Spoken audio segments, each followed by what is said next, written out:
Good evening and welcome to my channel. I have another 1,000-word story for you based on 5 words chosen randomly as ever. Here they are. And this story is called What Do You Need? Reggie Clark was in the shit again. Unemployed, with 2 young daughters and frustrated ex-wife, he had finally snagged an interview. Now, 45 minutes before his chance at the university janitorial position, his car was jacked up at the side of the highway with a flat. Reggie wished he'd renewed his breakdown cover or packed the right wrench.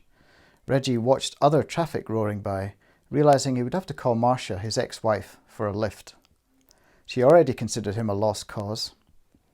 He should call the university and try to delay the interview. What emergency could he invent to save the day?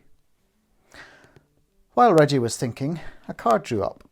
The driver emerged, a remarkable-looking woman in, Reggie guessed, her late 20s. Flaxen hair that glowed as if backlit, pale green eyes. "Hello, Reggie," she said. "What is it you need?"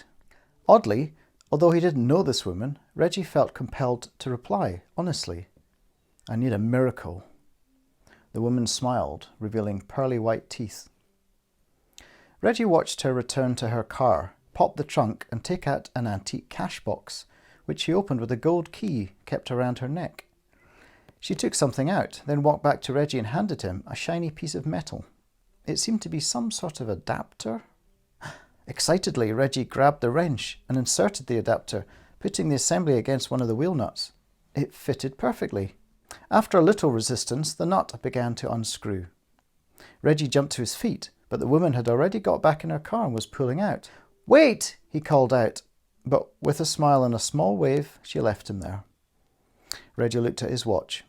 He just about had time, if he was quick, to make the interview.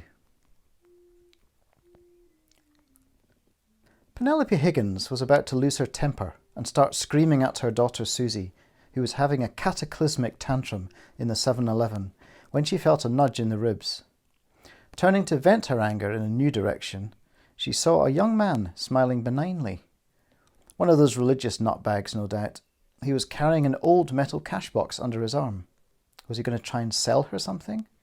"Can you not see this is a bad time? Susie, will you shut the..." Maybe this would be of some help.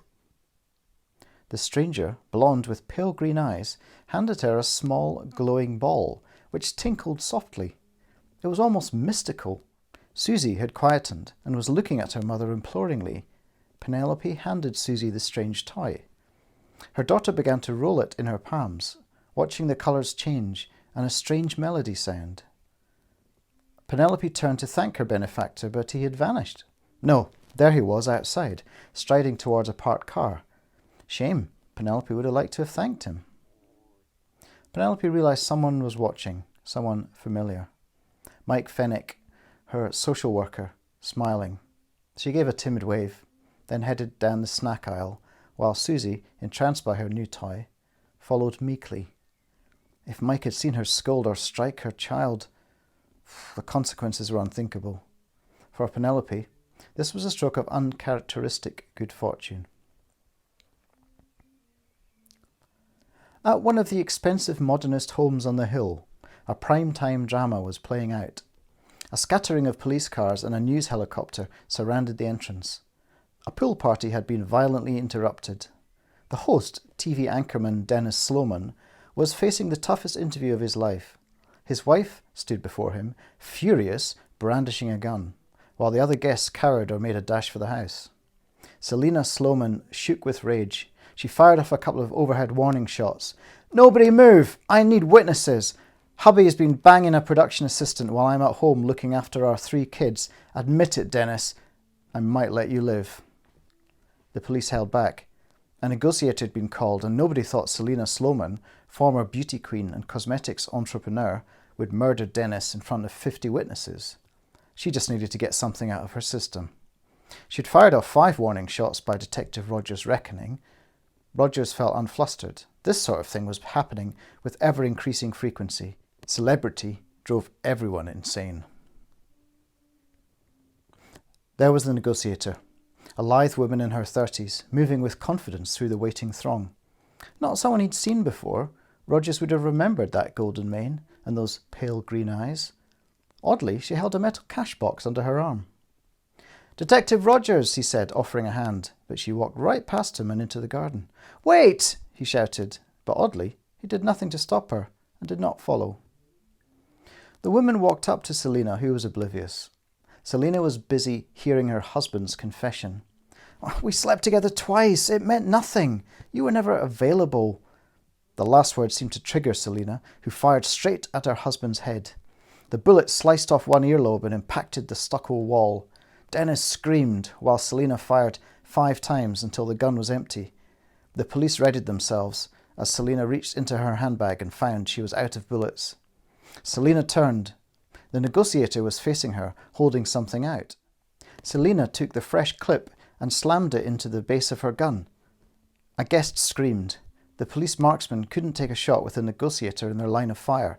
Dennis yelled, "Help! She's going to kill me!" Selina squeezed the trigger. The gun blew up in her hands, white heat knocking her onto her back while the cops rushed in. Dennis and the remaining guests made a break for the house.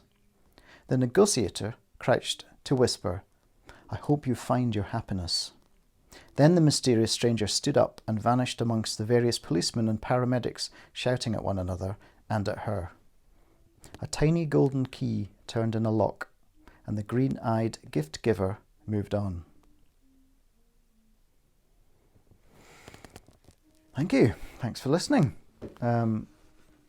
If you enjoyed this, please spread the word, and I will continue to write these stories, as ever, because I literally cannot be stopped. And let's face it, we've got to do something with our time during this lockdown.